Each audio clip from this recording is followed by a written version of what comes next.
My video for July the 3rd, 2019 is video number 3135. The title is My Continuing Search for Answers and Solutions. I continue to re-examine John Panella's Mystery of the Divine Secret Garden series, and I am in the final book in the three-part Time-Loop Chronicles as I prepare this video. Once again, these are books that were suggested to me some years ago, although as I listen to them again, I recognize obvious additions that were made as recently as 2 years ago. In fact, I am recording this later in the day than usual because I wanted to see what would come up in the discussion group I attend on Tuesday mornings. Just as I admit to struggling when I first came into contact with these ideas, others in the group that are looking at these books have problems with some of the things being exposed by Mr. Panella. This is to be expected, since so much of what is written is of a very paradoxical nature. While I personally love paradoxes that lead me to think beyond things I've been taught and heard about throughout my life, I know many have huge problems when belief systems are challenged. Is it possible to accelerate the necessary awakening that is required if we are to ever become truly free? Yes, I am fascinated as I continue to go through these. I've now listened to 1, 2, 4, 5, and I'm on the 6, 7, and 8. I'm on the 8th one now. I have to go back. I still haven't re-listened to book 3. The titles of the books are The Forbidden Knowledge, Alien Seed, which is book 2, The Mystery of the Pyramid, which again, I haven't reread that one yet. That's on my agenda, but I haven't gotten to it yet. The Keys to the Master Code is book 4. Book 5 is The Forbidden Legacy of the Gods, and then Time-Loop Chronicles 1, 2, and 3. So those are the 8 books in the series, and I recommend them for those of you that have open minds, but bear in mind, some of the things are challenged, and it's admitted in some of the books that there's purpose camouflage going on. In other words, there's certain bait that's put in some of these books to see who's going to bite the bait, because one of the objectives is to expose the workers of iniquity or the dark forces or whatever you want to call those that have an agenda to control humanity for their own nefarious purposes rather than to liberate humanity by telling us the truth. Truth is always suppressed by those that wish to dominate others. And the suggestion is, and I am convinced that it's true, alien gods created or miscreated the world as we have come to know it. Even the 3D reality that we think of as reality, based on our 5 senses, is at the very least suspect. While I don't like the idea of living in this world and the real world is somewhere else, because that would make this world and this experience seem insane to me. That's my personal thing, and that's what I can keep on. I keep on struggling with that, and I'm sure I'm not the only one that struggles. I would like to believe and to think that this is a meaningful life, and I guess it is meaningful because it determines, when we're presented with these paradoxical ideas, these things that seem like glaring contradictions, where are we going to, what are we going to resonate with, and how are we going to align our lives to continue to live? Are we going to make necessary changes?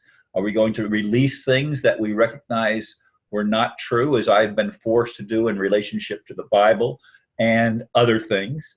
including including the history of the United States. I mean, I was proud when I was a young man to serve my country.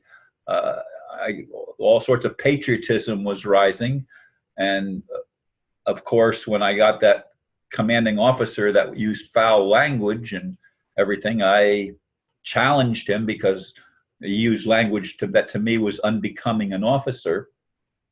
And I ended up accepting an early discharge when he said, somebody like you doesn't belong in this man's army, because I'd sit outside of his office when he'd start using profanity.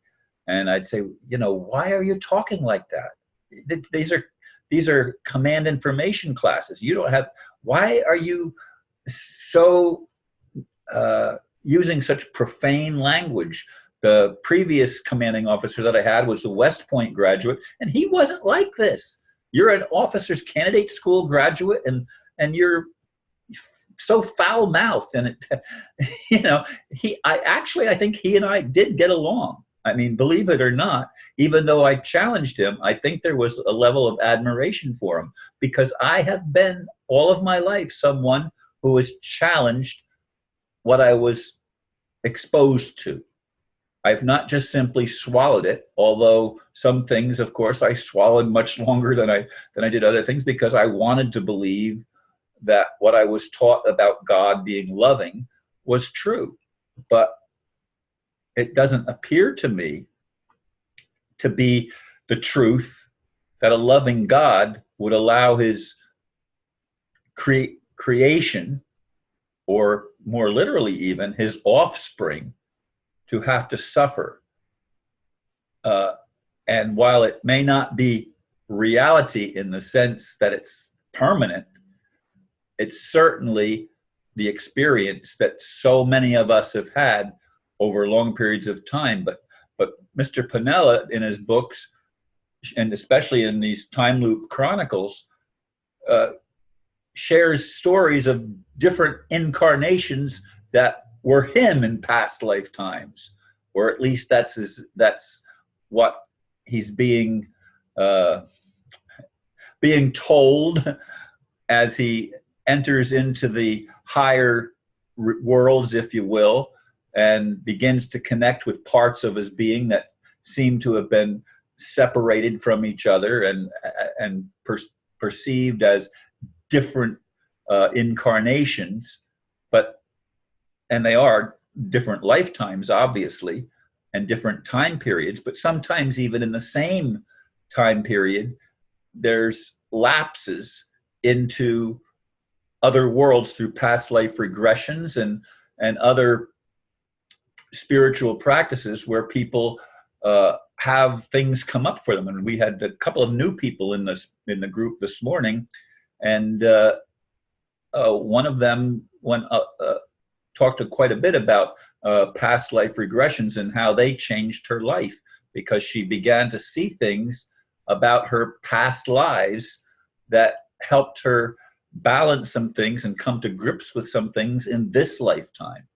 So I'm touching on a lot of things here in this video, and they are suggestions. Just as reading these books, it's a suggestion. If you're not ready for it, it's not going to resonate with you. You're going to put it away. And one of the people that was in the group this morning said, I've reached a point I can't keep reading these books. That there's too many triggers going off that of things that I don't want to believe. I'm not ready for them.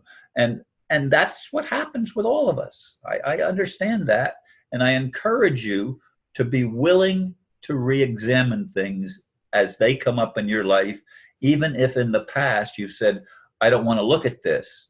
Maybe now is a time that you should re-examine and reopen the book, as it were, and look at things in a different light, because we're all going through major changes. The whole world is going through major changes, and hopefully we're going to come out more enlightened and more complete than we've been able to do thus far in our history. Thank you, folks, for listening, and namaste.